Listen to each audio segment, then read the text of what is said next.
We'll be beginning in Mark chapter 9 and verse 24, spending most of our time there. And this verse is quite an interesting one.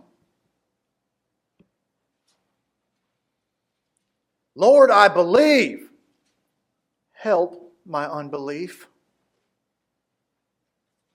Imagine the statement. I believe. Help me believe. Sounds kind of like a paradox. Sounds like something that shouldn't be in the same sentence.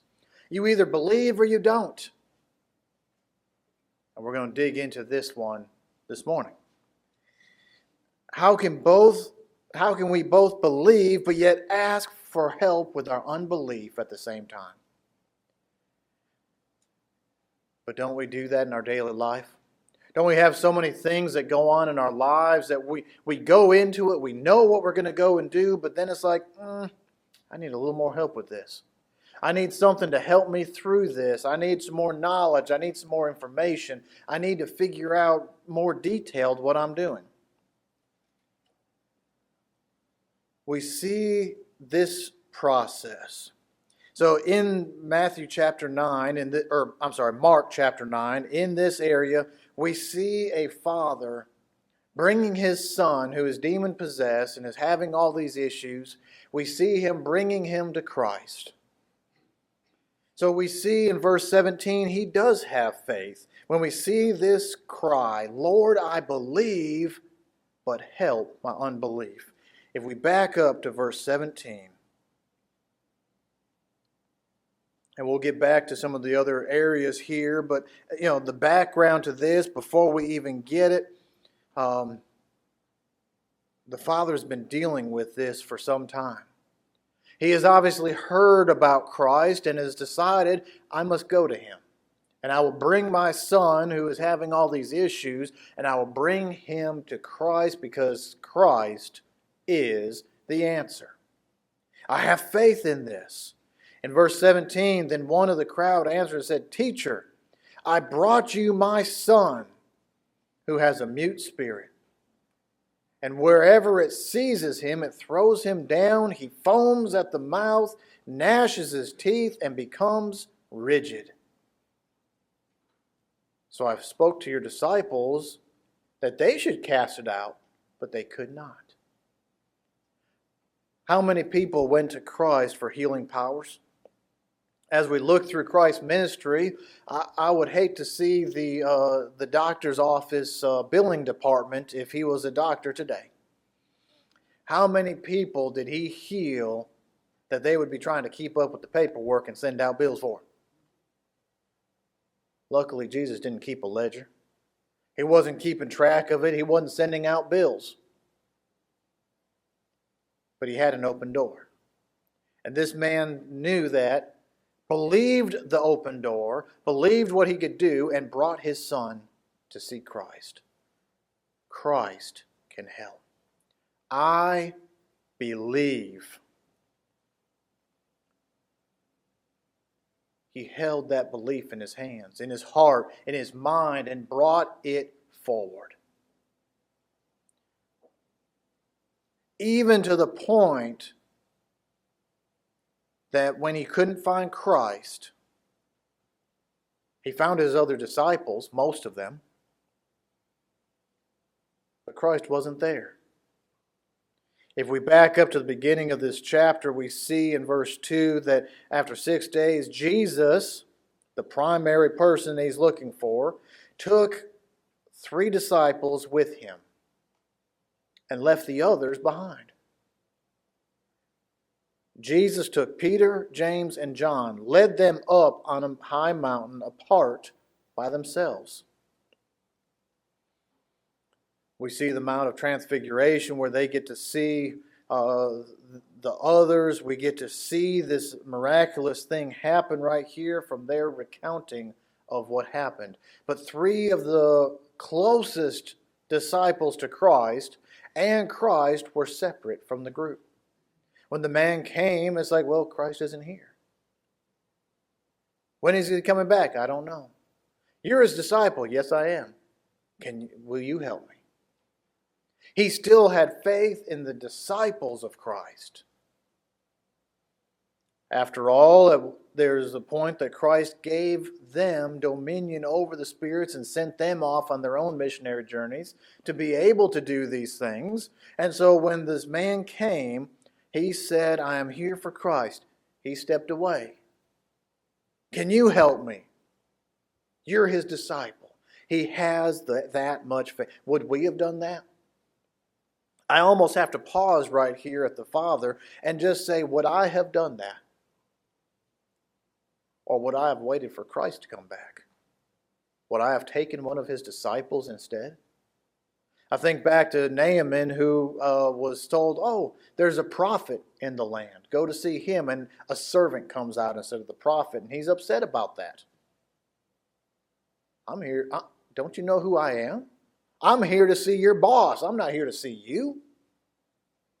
But do we take the next best thing, which is still a disciple of Christ? One of his close ones, it wasn't the closest of them all because they were up on the mountain. But we see that the disciples did make an attempt. At the end of verse 17, it is said, so I spoke to your disciples that they should cast it out, but they could not.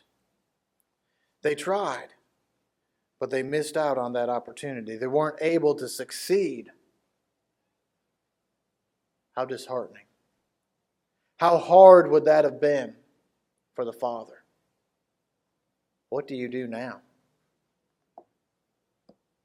Every step along the way to find help for his son has left failure. We don't see it in the scriptures. We don't see it discussed. But, is there that possibility that how disheartening? I brought him here. Christ wasn't here. His closest 3 weren't here. There were still 9, but they couldn't do it. Failure kept happening. So while they were up on the mountain, Jesus and the closest 3, why could the 9 not do it? You still have 9. He came looking for 1 person, but found 9. And they couldn't do it. In verse 19, Jesus replies to them.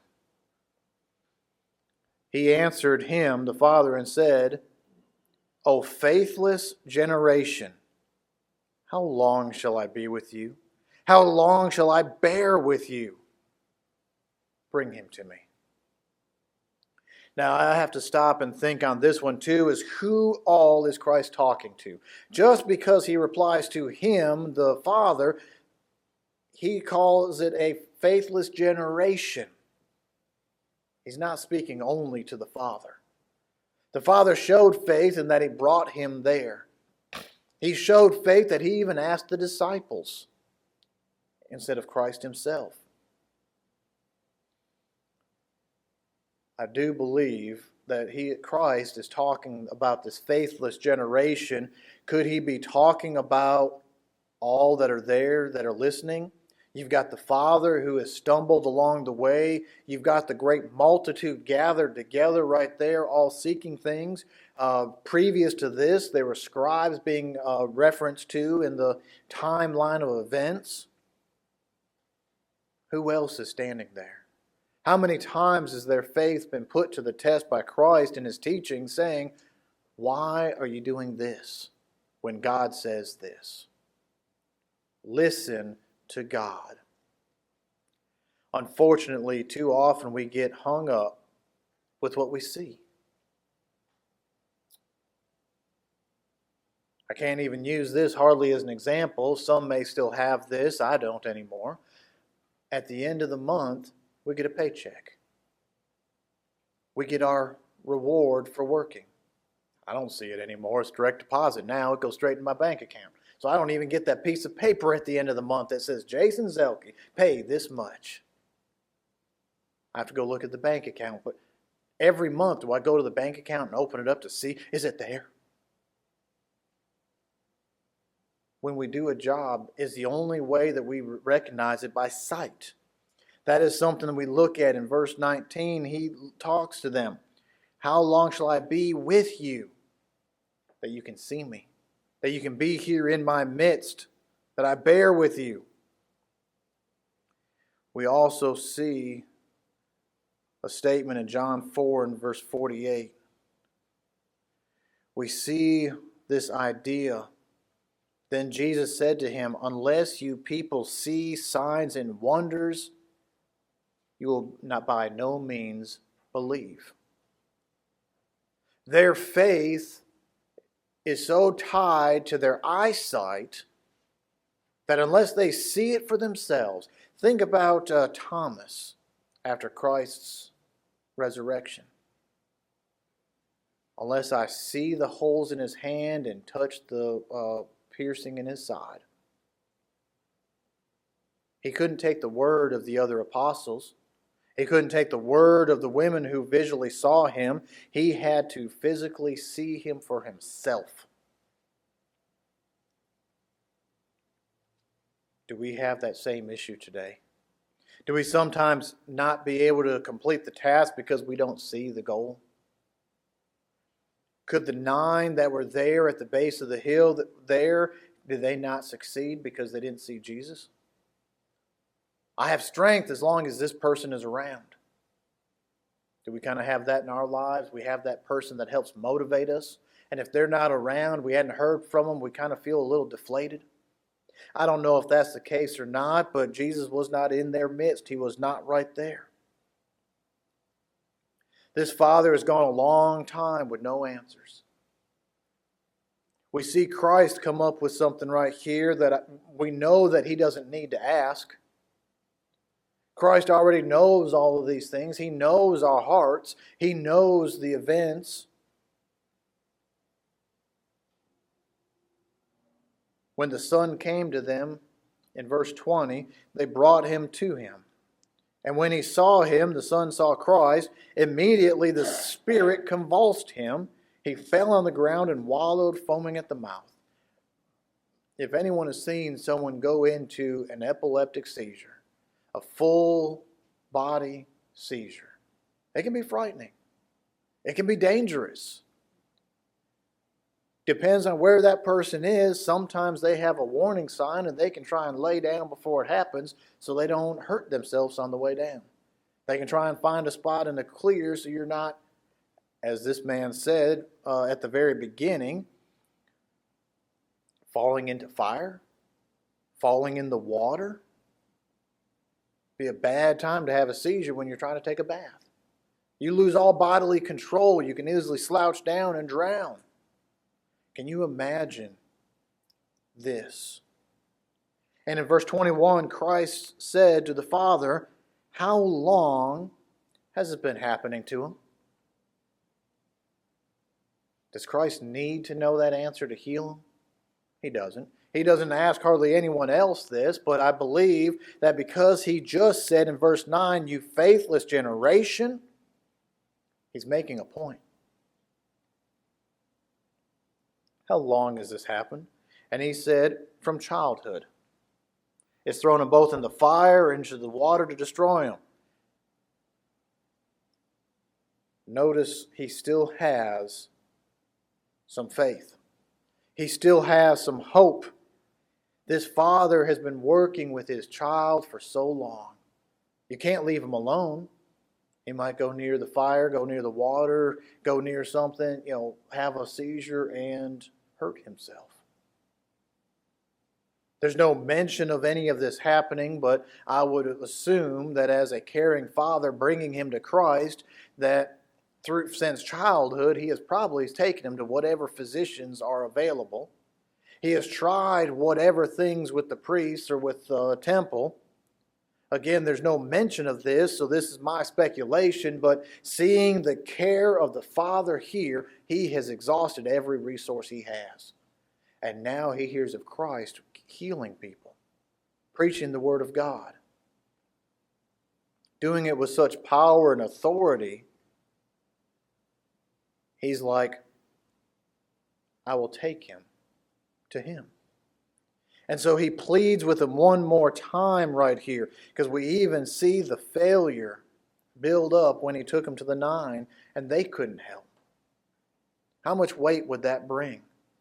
If Jesus' disciples couldn't do it, what am I feeling like right now? It's one more defeat.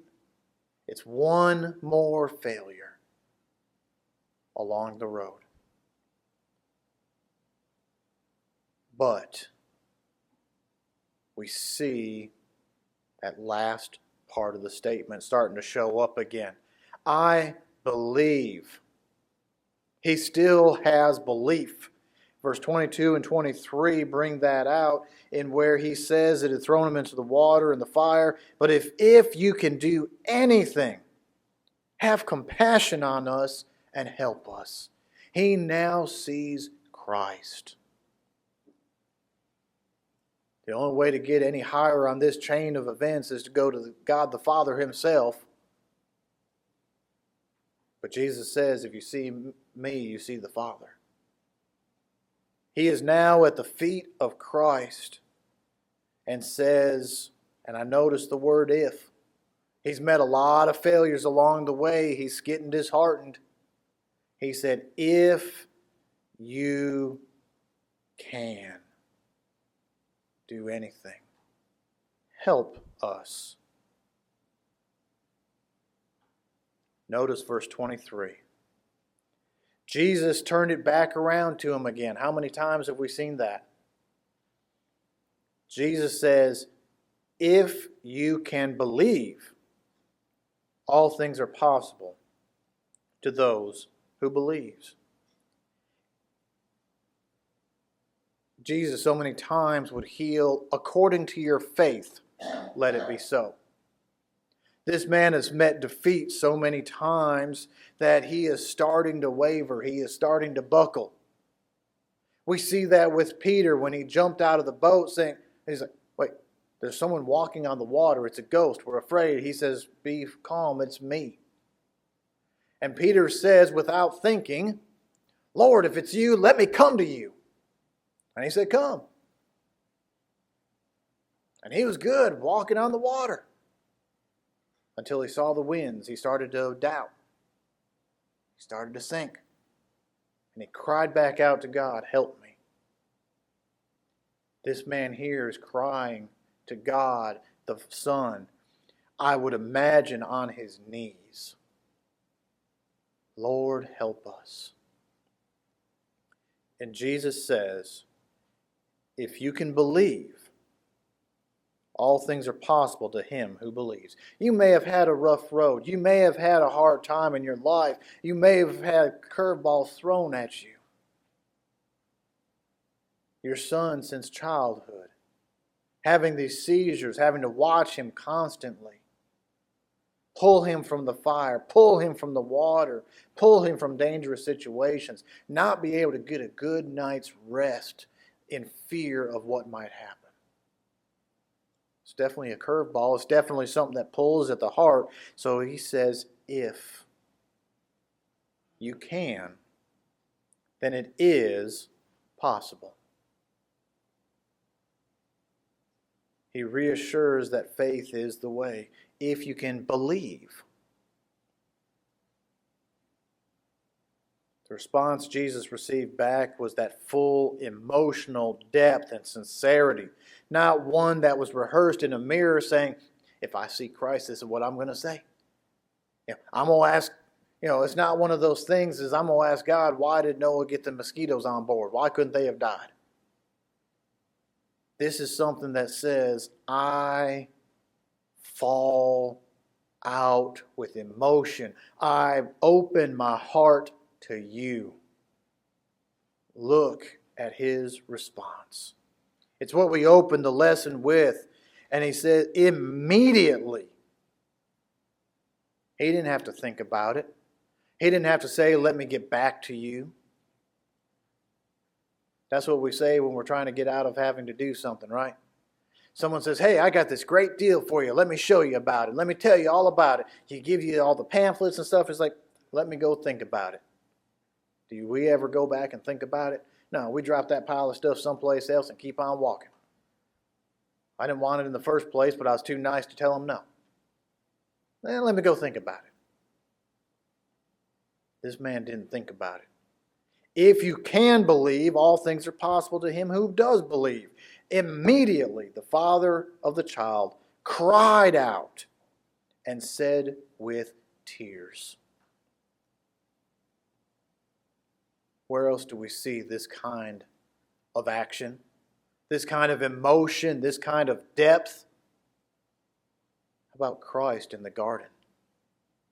Does Christ not cry out so fervently in his prayers that he sweat blood? This man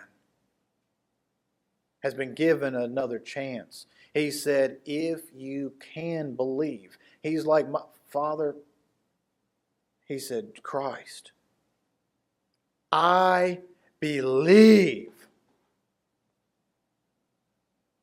He calls him Lord. Lord, I believe. He makes a statement. But he also pleads for help. I believe.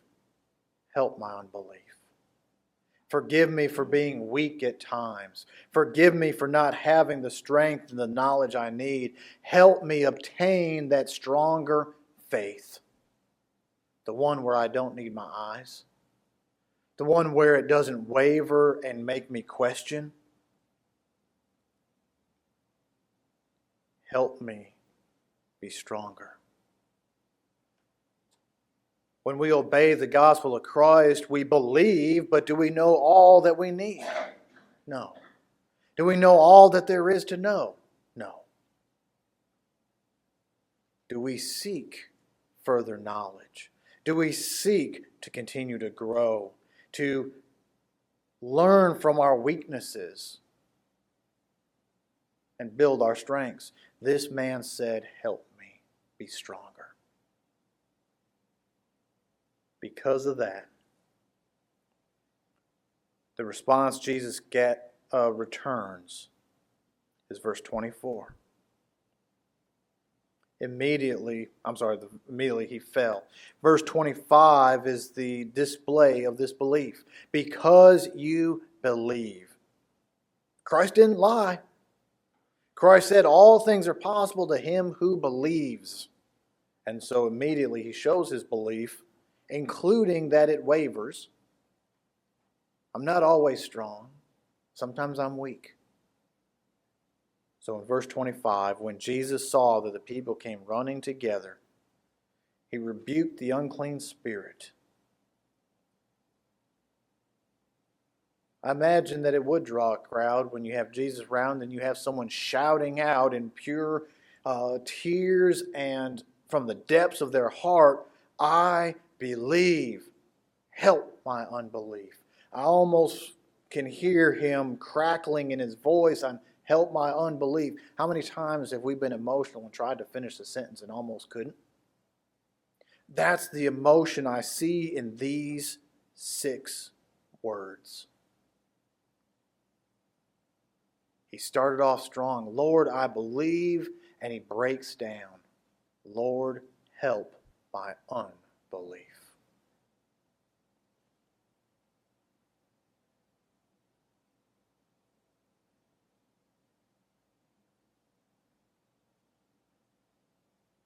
Even the disciples asked Christ to increase their faith. So we should not feel so down if we have a weak moment. Luke 17 and verse 5, we see the disciples simply say, Lord, increase our faith. His own disciples, walking with him day by day, asked Christ to increase our faith. They asked him those 3 words. This father asked for it. The disciples asked him for it. I think the question gets to, do we ask him for it?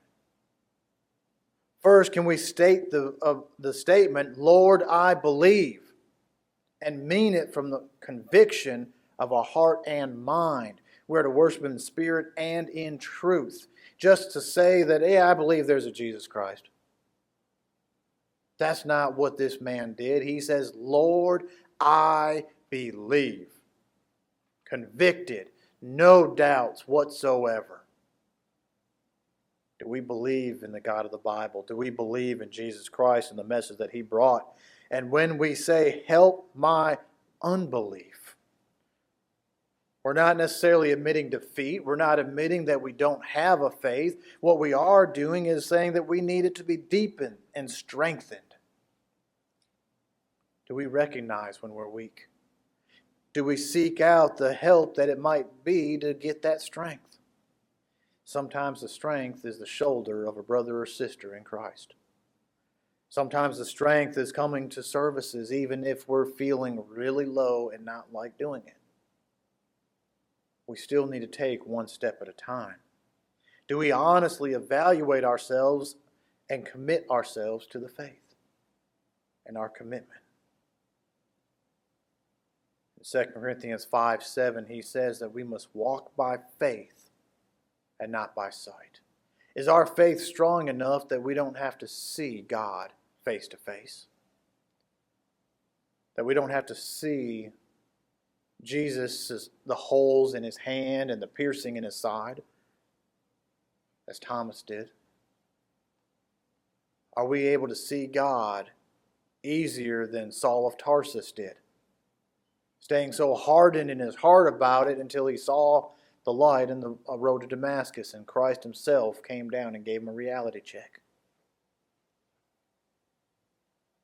But there are times that we believe, but our belief is wavering. Our belief is not as strong as it might need to be, and so we have this example, this plea of this father. I believe, but help my unbelief. Help me to be stronger. Help me to be more focused, and help me to do what I need to do. Do we believe in the first place? If we do and we have not followed Christ, we invite you to do that. Follow His commandments. Follow what He has said to do. If we have begun that journey as a Christian, as a biblical Christian, and we just have wavered, we have issues, then it's not a bad or shameful thing to say, help my unbelief. It's not a hard thing. It's a hard thing sometimes to stand up and make those statements. Help. Such a simple word, such a hard word to say. But we're here to help one another. Whether publicly at this time, if you'd like to come and answer the invitation, or privately if you want to speak to someone afterwards. If at any time we have issues, don't wait until Sunday for an invitation to be given. Reach out at any time. We're here to help each other with our unbelief, to help each other strengthen ourselves so that we can focus harder on the Lord, I believe, and let's get it to business. But let's stop if we need to with that unbelief. If anyone does have need of the invitation, we offer it now while together we stand and sing.